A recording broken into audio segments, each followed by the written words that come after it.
இட்லி மல்லிகை பூ மாதிரி இருக்கணும்.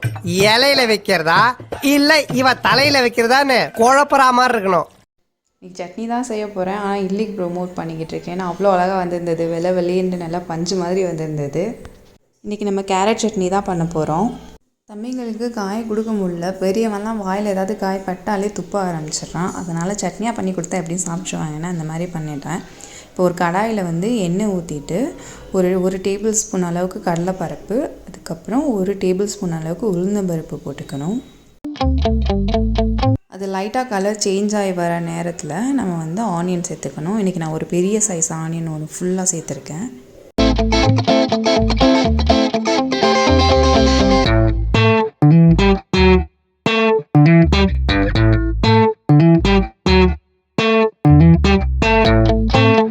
அதோடையே சேர்த்து கேரட் ஆட் பண்ணிக்கலாம். நான் ஒரு பெரிய கேரட், ஒரு ஃபுல் கேரட் ஆட் பண்ணியிருக்கேன்.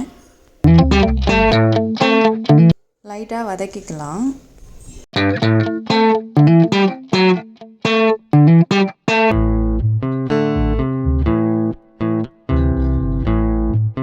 இதோட ஒரு துண்டு இஞ்சி, ஒரு 6-7 பல் பூண்டு போட்டிருக்கேன். நான் குட்டி பூண்டுன்றனால 6-7 போட்டிருக்கேன். நீங்கள் பெருசுன்னா 3 பல் போட்டால் போதும்.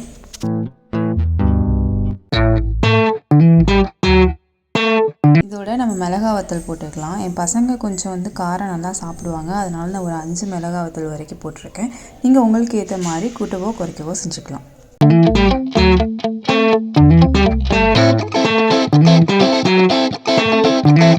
இப்போ நம்ம தக்காளி ஆட் பண்ணிக்கலாம். இது நான் ஒரு பெரிய சைஸ் தக்காளி ஆட் பண்ணியிருக்கேன். தக்காளி ஆட் பண்ணதும் கொஞ்சம் நேரம் வதக்கிக்கலாம்.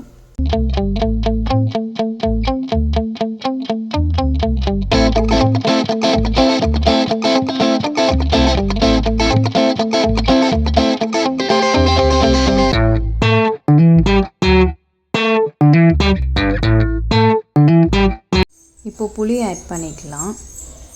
இவ்வளோதான். இதுக்கப்புறம் எதுவும் ஆட் பண்ண தேவையில்லை. உப்பு ஆட் பண்ணணும். அதை அரைக்கும் போது நீங்கள் சேர்த்து ஆட் பண்ணிக்கலாம். இல்லைன்னா அரைச்சதுக்கப்புறமா தாளிக்கும் போது ஆட் பண்ணிக்கலாம்.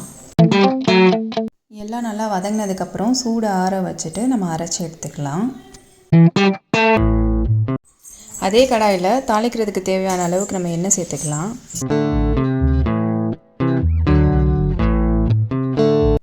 கடுகு, கருவேப்பிலை போட்டு தாளித்து எடுத்துக்கலாம்.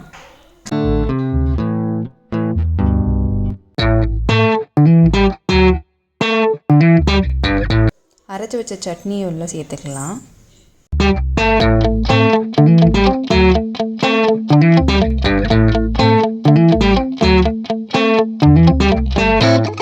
கொஞ்சம் கூட வேஸ்ட் ஆகிடக்கூடாதுன்னு மிக்ஸியில் இருக்கிறதையும் லைட்டாக தண்ணி ஊற்றி அலசி ஊற்றிட்டேன். தண்ணி ஊற்றினால கொஞ்சம் நேரம் கொதிக்க மட்டும் வச்சுக்கலாம். இல்லைன்னா தாளிச்சதை டைரெக்டாக சட்னியில் கொட்டிட்டு கொடுத்துடலாம்.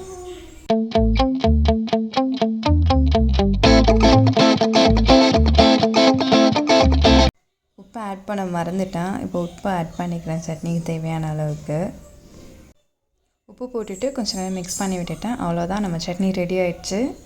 இனிமேல் கேரட் இருக்கிறதவே கண்டுபிடிக்க முடியாத அளவுக்கு பசங்களுக்கு ஈஸியாக கேரட்டை சாப்பிட்டு கொடுத்துடலாம்.